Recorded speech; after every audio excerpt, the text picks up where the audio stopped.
You're listening to the Write Project podcast and radio program, a show about writing and modern Newfoundland author culture. This program is produced and recorded at CHMR FM 93.5 FM in St. John's, Newfoundland and Labrador, and is aired on other great stations in the province and elsewhere in the country. It can also be heard online at www.chmr.ca. I'm your host, Matthew Ledrew. We're on the line with Sarah Thompson, who in February released her first book through Engen Books called The Love of Summer. It is a lesbian romance novel. It reached the #1 bestseller on Amazon in that category, and now she's here to talk about it. She's also a playwright and runs a dinner theater out of Corner Brook and has just been blowing up all over lately. How are you, Sarah? I'm doing great. Busy. Yes, you are busy. So what are you working on? Well, actually, right now I'm working on the follow-up to The Love of Summer, so that maybe we'll get to know a little bit more about those characters as we move forward. Cool. It's called The Hate of Fall, I believe? There you go. Yeah, that's a perfect title. Yeah, perfect title. Okay. Tell me about your dinner theater productions. What's going on there? What are the shows about? And how did all that come to be? Well, it actually sort of happened by accident, like almost everything that I do in life. I went to a pitch your idea night at a local bar here with Navigate and a few government agencies that were looking for people to pitch small businesses. And I grew up in dinner theater because it's what my father does. So I thought, well, I'd like to write a show, so maybe I'll write a show and start a dinner theater. And the next thing I knew, that's what I was doing. So we're called the Newfound Family Drama Company. We've had 3 different productions so far, starting with a comedy of errors last summer. It was called Leroy's Diner. We're doing the follow-up to that right now. It's called Going to the Chapel. And we did a Christmas show as well, which was a little heavier, more dramatic, and less fun and games. What was the Christmas show called? It was called I'll Be Home for Christmas. Okay. That sounds kind of whimsical and nice. That was the title of like a Jonathan Taylor Thomas movie, wasn't it? Yeah, but spoiler alert, in this one, somebody doesn't make it home for Christmas. Oh, okay. So the title's a lie. The title is a total lie. Okay, so we've established you're a liar. I understand. Well, that's what writers are, isn't it? That is true. Actually, I was having some fun teaching a bunch of children recently in northern Alberta, teaching writing, and I need to explain to, like, first graders what a novelist was in a way they'd understand, so I told them that you should never lie, but that I was a professional liar. Which makes perfect sense. And I held up my book, and I said, these are lies I wrote. These things didn't happen, and I'm so good at lying that people pay to read my lies. That is the perfect way to explain it. Yeah, and you should see their eyes light up where they're like, pardon me? Tell me more. Like, I've just been doing this amateur for a few years. Gotta do an amateur for a lot of years to get anywhere with it. Yeah. No, they're 7. They've just been amateur lying for 7 years. They're just wait. Oh, really young. Yeah. Okay, so that's really cool about the dinner theater, though. That's a storytelling venue that I am unfamiliar with largely. So when it comes to the dinner theater stuff, is it just a play that you eat at, or is it like I've never been to a dinner theater despite having known you for many years. So we actually do the first course when you arrive, and then we do an act of the show, and then you get your main course, and then we do another act of the show, and then you get your dessert, and we do the final act of the show. So it's a full evening experience. Okay. And is it the actors giving you your food? Yes, in character. In character? Yes. Yeah. So if Martha is your hostess for the evening, Martha is the character in the show, and Martha will serve you your meal and talk to you as though she's Martha. Can you just picture that if every entertainment venue did that? Like, imagine you're watching The Big Lebowski, and then The Big Lebowski serves you your meal, and you complain that there's no gravy, and he's just like, well, that's like your opinion, man. Well, you try to write characters that to serve people that are going to be nice about it. Yeah. You could do Sweeney Todd, and then no one will complain about the service from that waiter. Or you don't let him wait. Yes. Perhaps that is the optimal strategy there. So tell me about the Love of Summer. because you've been working on this for a little while. Tell me a little bit about what the book is about. Not that really the listeners need to be told, because you're at 40,000 page reads right now. Like, several hundred people have read this book since it came out, 40 days ago. That's unbelievable. It's kind of freaky, actually. Yeah. Actually, it all started as a short story that I wrote about 10 years ago. That was, at that time, it was set in the past, and it was very tropey. And I thought, there is a lot more substance to these characters, and one of these days, I'm going to have time to sit down and write a book. And then, lo and behold, I no longer had a job. So my wife looked at me and said, well, you've been toying with the idea of writing a book, so you got a year off. Here's your chance. Write a book. So I did. And I took that short story and the characters from it anyway, and turned it into a full-length novel that really follows the character of Carrie, who is just figuring out who she is and learning what she wants out of life. And then she gets a new next-door neighbor. When Summer moves in, her family moves to town. And that's their initial, I'll call it their meet cute. And because Summer is very unsure of who she is, she doesn't really want a relationship with Carrie at that stage. It's too much fear for her at that time in her life. But they have the opportunity to meet again a little later down the road because of the invention of Facebook. They find each other again and are able to reconnect. And there's a little bit of a crime story through the second half of the book and those kinds of things. Yeah, the crime story part is really interesting, actually. When I was reading it, it was not obtrusive, and it's not the plot of the novel. Like, this is not a crime novel with some romance. It's a romance novel with some crime. And it's really interesting as a subtext, because it almost makes things feel a bit real. Like one of my big criticisms of romance is that, like, people's entire lives are swept up in this romance, and often I'm like, what do these people do for a living? Yeah, well, in this case, I guess my main character is a journalist, which is what I did for a large number of years. So, take a cue from everybody else's side of it and you write what you know. So if you're going to give someone an occupation, it's real easy to give them an occupation you've done for a long time. Yes, that's fair. Yep. Okay. So because of that, being a crime reporter then leads to having a little bit of a crime story in there. And to be fair, I'm hoping one of these days there'll be 3 of these books that will follow 3 different couples in the same time period in the same place, and the crime story will be a little further developed in each of them, so that if you sit down and read all 3, you'd get a full picture of what was happening. Oh, that'd be cool. Yeah, that's the goal. That's a really interesting idea. So, as I said, this book is just blowing up everywhere. It's very quickly going to be one of the biggest sellers over at Engen Books, at least online. And it hasn't had a lot of print venues yet, but when it does, it's been selling pretty well.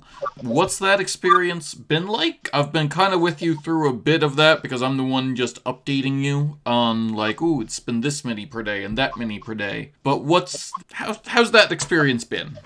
When it's you throwing numbers at me about online pages and that kind of stuff, it's a little surreal. Like, it's like, oh yeah, I'm sure that's happening out there in the world somewhere. That's a real thing. Sure it is. When it's people, however, standing in front of me, lining up to buy a physical copy, it's very overwhelming. It's I like to think I'm fairly quiet and shy as a person, and when I have people standing there and wanting to ask me questions and wanting to talk about it and those kinds of things, it's just insane, really. It's something I never thought I would experience in my lifetime. Yeah, no, and it's super interesting. It's especially for you, because you were very shy about, like, you were saying, like, 10 years ago you had the idea to write this story, and it was a short story, which, I mean, you were there at the beginning of Engen Books. You helped me design one of the first cover that we did, and we were kind of just friends sitting around, and you were helping me because I had no staff at the time, no one to bounce things off of. but that was 13 years ago now. So that means that, like, you were writing this without letting your author friend know. And I remember, like, earlier, like, last year, you were very uncharacteristically shy about, like, hey, would you come please read my book? Yeah, it's a very personal thing, to be honest. So when you write a romance novel, you tend to put a lot of yourself into it, and I don't just mean, like, a lot of times people write a character and has a lot of their own personality traits and those kinds of things. But for anyone who knows me, as you read this, you can see little bits of my personality bleeding into the character, and little parts of my life bleeding into the story, and how it all comes together. So it becomes really, you get very attached to it, first of all, but once you're able to separate yourself from it a little bit, you can take a step back and say, okay, so I kind of want to get somebody to read it to see if this is, worth talking about, but also it's like letting someone in on a little piece of your soul, in a way. Sure. Yeah. Yeah, so it's just for that reason, I guess it's hard to want to approach someone and say, hey, would you read this? I might have just, word vomited my life onto a page, but please take like 3 days and see if it's horrible or not. That's interesting. Yeah, no, I read it fairly quickly. It was really good. Once I sat down and read it, it was amazing. And I know a couple other authors over here read it too, and just to make sure I wasn't biased or anything like that. It's a really good book. You've got a launch coming up. Yeah, coming up the end of April, actually. So we are going to a local bar here in town, do a little reading, do some signings, talk to a few people about writing, and then, because I'm also hilarious, we're going to sing some karaoke. Oh, dear Lord. Of course you are. All right, well, and you said we, so you're doing that with Josh Connors, who also wrote a book recently called Small Town Queer. Is that correct? Yeah, so his is actually a 2-act play, yes. But it's sort of a series of short stories, because it's all done as a series of monologues. So each person's monologue is an individual story within the show. That's very cool. That must be hell on the actors, though, if it's all monologues, because, like, from what I remember of acting, which I did for a very short period of time, like, you remember, sometimes if you're struggling, like, in the moment, you remember a line, and then the other actors kind of saying their next line jogs your memory, and you go, okay, that's my next line, and then that's my, you know what I mean? You're given clues by the pattern of what your co-stars do. Like, if it's all monologues, then they just have to remember that whole thing. Yeah, absolutely. And so there's 7 parts in the show, and they each had at least 2. Some of them had 3 long 5 to 7 minute monologues to memorize. Holy crap! Yeah, they put a lot of work into it, and it was staged here back in October, and just had a remount recently. As well at the Rotary Arts Center here. And, just the amount of time and energy that these folks put into the memorization, and then making it into something that they felt like they connected with, so that the audience also connected. It's just incredible. Yeah, no, that sounds great. And one of the actors in it is your lovely wife, is it not? Yes, absolutely. So there's a role for everyone in the alphabet, I like to say. So there's LGBTQ all represented, as well as allies. So she played the role of Lesbian, obviously. That's not obvious. Right? Well, you had to be it to play it. So it was very important in the representation to have the person who was playing the role actually identify as that role. That's fair then, yeah, okay. Yeah, so she played that role. I believe she had 3 monologues to read, and one of them was actually so the stories were provided to him by people in the community, and he then took what they gave him as a story and turned it into the monologues. So she actually had to learn one that I gave Josh the information for, which was interesting to watch, because she would sit here and try to memorize these monologues, and just for whatever reason was completely mentally blocked on my story.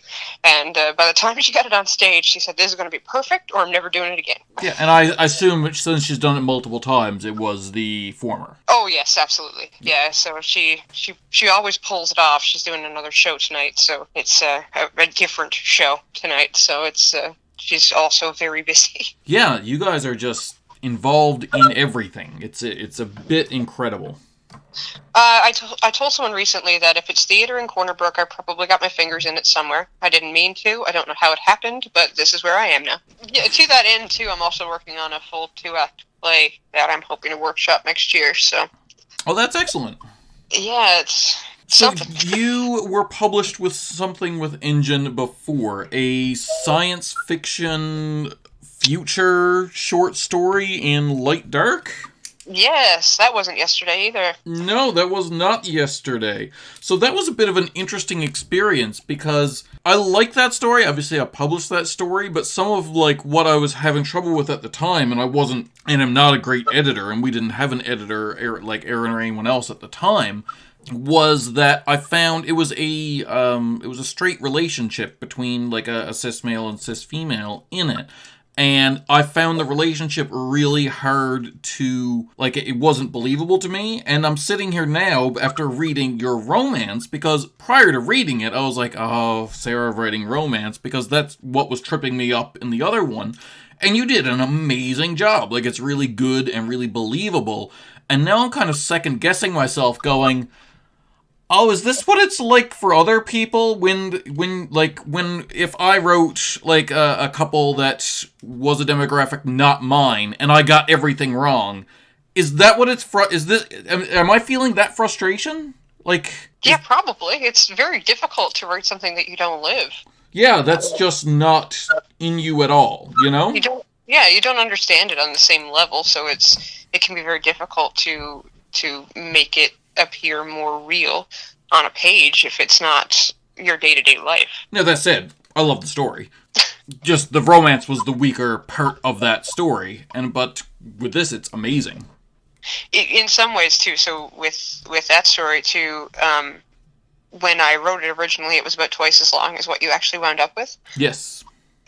Yes. So big portions being cut out didn't really help that either, I wouldn't say. I wouldn't say. Usually, when it's a movie studio, if it's well, we've cut it from 3 hours to 2, but it didn't affect the story, I'm sure. That's usually a great sign. Yeah, something's getting lost there in translation, and in this case, it was most of the love story.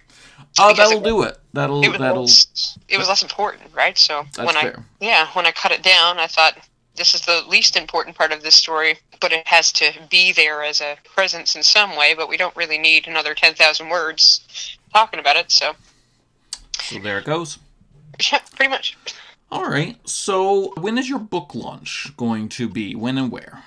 It is April 24th at Swirsky's on Broadway in Corner Brook. Yes. Yeah. Excellent. Where most of my listeners are not, but fear not, it will be replayed online, and we shall share it out before then. Sarah Thompson, what was your favorite childhood book? The Outsiders. I just met a bunch of kids that were reading that. I have never read that, and everyone's like, how have you not read that? It's the stereotypical kid novel. Do you know why it is, though? Why? It was written by a kid. No, I knew that, yeah. And my favorite thing, I wrote a book about teenagers when I was one, and my favorite thing, I looked up that writer, favorite thing people did that annoyed her, that is also the thing that annoys me, people telling you don't write kids realistically when you are one. I'm very sorry, adult who's writing a kid's book, you don't know what kids are like. Well, you don't remember, really, not the same as someone who's living it. Yeah. And I read that book until it fell apart, and then some, I'm sure, but, and then, of course, the movie came out, which was doubly exciting. There was a movie? Yeah, it's Emilio Estevez and Tom Cruise and... So it's all your favorite people. Patrick Swayze. All your favorite people. Well, I don't know if any of them are really my favorite people. Rob Lowe.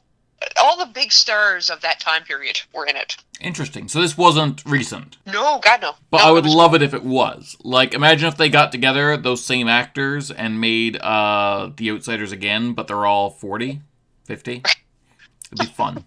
There you go. Yeah. But they're still playing teenagers. Ralph Macchio, whatever his name is, he was in it too, I think. Oh, wow. It's a great movie if you feel like watching it sometime. All right. I own it on VHS. Okay. Well, if a VHS player exists anywhere, we'll have to do that. There's 2 in my house. Of course there are. Sarah Thompson, what is your favorite underappreciated novel? Oh, that's a great question. I have an entire bookshelf of them. Some of them are yours. Oh, wow. For real, though, I actually really did like Cinders. It was a great book. Thank you. I love Cinders. But if we're going to go a little more mainstream, what do I read this mainstream? Nothing. Yeah, no. You don't have to go mainstream. I read your books and I read lesbian authors. Yeah. So I guess it's always back to Sarah Waters. I think she's phenomenal. There's a book called Tipping the Velvet that is the epitome of a coming out story. That sounds naughty. I like it. Well, it means something naughty. Yeah. Yeah. That sells it well. I like it. Yeah, it's a great book. Anyway, So yeah, she's probably my go-to for something a little bit different that is exceptionally well written and not overwritten, because the worst thing I find about some more mainstream writers is that they overwrite. They think they need more words. Yes, I'm experiencing that. I'm reading a Newfoundland book right now that I won't name, and the author has stopped mid-paragraph on this scenic vista to describe the process by which an iceberg works. Okay. Yeah, no thanks. Yeah, literally the geological and ecological process of an iceberg and how they work and stuff like that and their effects. And I'm like, this is a romance novel, supposedly. Please stop. Oh, you really don't need to know about icebergs. That's just chilling stuff down. Oh, and I read the whole thing. I was like, maybe it was a metaphor for something. Nope, wasn't. Just padding that word count. Oh yeah, that's my most hated things about authors. That I don't mind. I read The Rise and Fall of the Third Reich when I was 15 years old. I don't care how big the book is; it doesn't intimidate me. But it annoys me when it could have been half that size. Yes, just needless details. Right? Yeah. Why did we have to spend 4 pages describing the driveway? Fantasy books are also bad for that. For overly describing the entire history.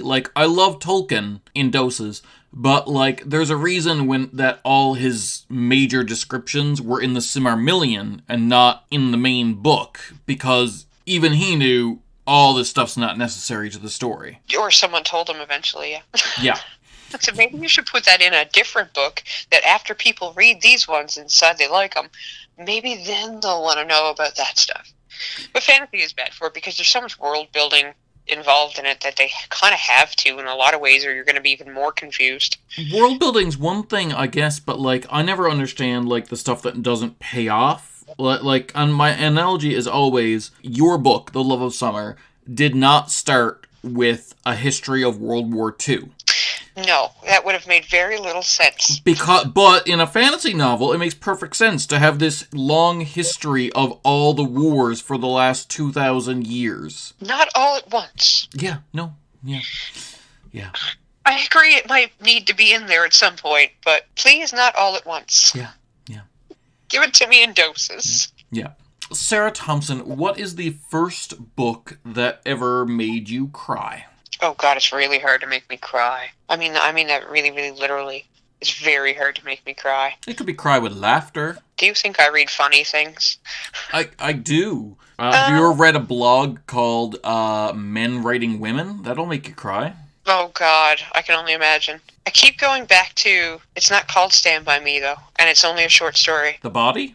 The Body. That is an excellent book. Yeah, it's phenomenal.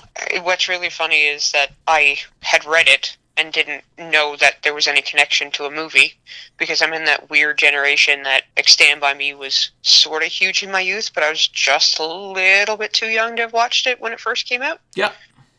So I started reading a ton of Stephen King and came across this story and just freaking loved it and was talking about it. And my dad came home with the VHS of Stand By Me, and I sat down and watched it. And even more so than you'd expect, because it's never this way. But I guess it's because they took more time and fleshed it out even more so. But the movie is actually, dare I say it, a little bit better than than the story. Yeah, and in that same book of short stories, Shawshank Redemption, Rita Hayworth in the Shawshank Redemption, as the short story is called, is in there. I don't think I don't think Stephen King ever gets enough credit for how good he is when he's not writing horror or fantasy or science fiction. Exactly. And actually, one of the first times I challenged myself to read a really large book, because I used to be a little intimidated by how long it might take me because I was a busy kid. I actually took Nightmares and Dreamscapes out of the library and said to the librarian, how many times can I renew this?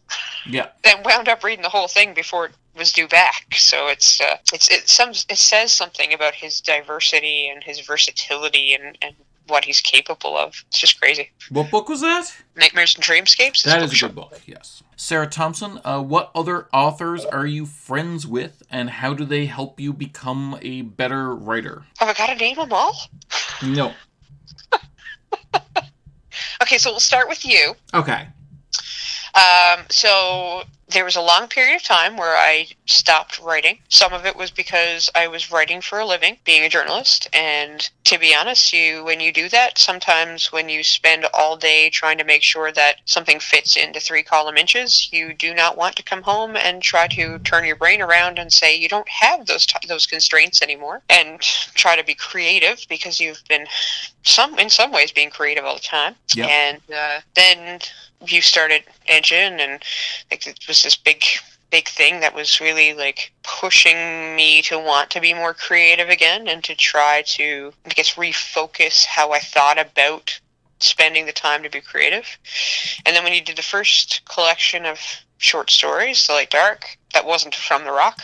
Yeah. I got it in my head that I was going to complete something for the first time in a very long time, so as to submit to this collection. And then, after I said I was going to do it, you text me every other day and asked me if I was going to do it, until I felt like I was bullied into doing it. Yes. Yeah. So I did. Yeah. And that was actually just after that I wrote the short story that eventually became The Love of Summer. Let's see, who else have I got? Well, I guess we'll say Amanda Labonte. We'll add her to the list. She's pretty freaking great. She is great. She apparently read my book between here and Clarenville. She after did. You guys were here one time. She was a horrible driving partner. She just read the whole way. Yeah. Oh, that's okay. I'd be an even worse driving partner if I was reading while you were driving, because I'd be also throwing up on you. But she's great. She's always willing to give feedback and talk about it and those kinds of things. And it's really that makes a big difference, is being able to have people who are also writers to talk to about what that is, how it is to communicate with someone who knows what you're trying to say without having to over-explain yourself, which is pretty cool. That is cool. I suppose we'll put Ellen on that list too, and then I'm going to stop mentioning writers, because I could do this for a long time. You could. All right. Also has, been very supportive in offering feedback and talking about writing and things, and yeah, so. Excellent. We'll go with primarily those 3. Okay. All Engen board members. Oh, look at that. Yeah. Sarah, do you read book reviews? And if so, how do you deal with good or bad ones? I have thus far read all of them. And to be honest, I was anticipating bad ones. So that's how I deal with it. I go in thinking the worst and take the positives from it and use that to push forward. That is how I used to approach dating. That's interesting. Just go in expecting the worst and you won't be disappointed. Right. Well, and you have to realize that what you write isn't going to be for everybody. So the fact that they would have finished reading it and cared enough to write a review says enough to me. Yeah, absolutely. I mean, at the end of the day, like, unless they say, I couldn't finish this, like that's your job, is to get them to the end of the book. So as long as there's no disconnect between what you want them to do, which is read it cover to cover, and the fact that they not only took the time to get all the way to the end, but then to care enough, whether good or bad, to say something about it, is, hey, positive, negative, whatever. It's all comments are good comments. Yeah. It was lovely to have you on, Sarah. Thanks so much. Please come on anytime. Thank you so much for having me. Excellent. All right, well, thanks for coming on again. For all of you, we'll be here again next week at 4:30 Newfoundland time or online at chmr.ca. Please tune in and we'll talk more about writing culture in Newfoundland.